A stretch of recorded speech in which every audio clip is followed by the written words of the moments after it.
Navy quarterback Keenan Reynolds ran for 136 yards and 3 touchdowns as the midshipmen defeated Army by the final score of 34-7 on Saturday afternoon at Lincoln Financial Field in Philadelphia. That gets away for the reason that any football game will get away. You turn the ball over against a good football team. You give up big plays on defense.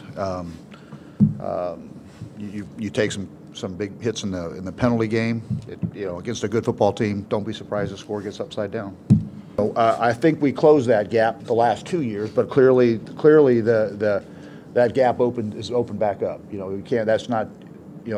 I think the scores is out of whack as it is because of those things that make you. As I say, will get you in any football game. That's the turnover battle and the big plays. But there's no doubt that this is a better Navy football team than we saw a year ago. I think I said that I think this is the best Navy football team we've seen since I've been here, and we felt like we'd closed the gap the last 2 years. You heard me say that it was a fair fight, absolutely. But this year, you can't say that. Just from a football perspective, I said just that, guys. Just if you want to know why the scoreboard looks like that, just that'll look like that in any football game.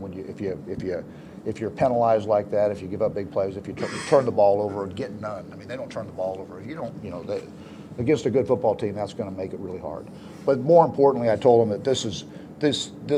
Before the game, I told them they paid this price. They've invested so much in this team. They've committed to one another. They're bonded like you can't believe. And when this terrible feeling we have in our stomach diminishes, what'll be left is these bonds that they've forged with one another. And I told them how proud I am to have been a part of their journey, to have been part of what brought them together, helped put their feet on the path that they've chosen. Because I couldn't be prouder of who those guys are, and what they've taken on. So. Good, sir. I'm just really proud that I got the chance to play with these guys, especially Jarrett. To watch Jarrett go through the adversity that he's had, he really epitomizes what it means to be a captain. And just proud that I got the opportunity to play with all the guys up here and everyone in the locker room.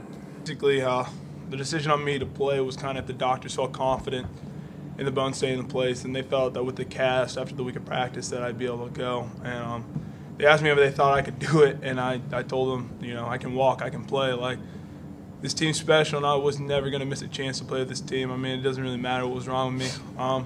Playing out there, I made a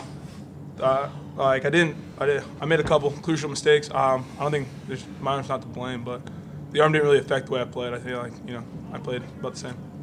Like Bacon was saying, basically we're a assignment defense especially against the option, and on those 2 plays, the 2 guys that did mess up, they knew as soon as that play had happened that they had messed up, and they were just killing themselves on the sideline.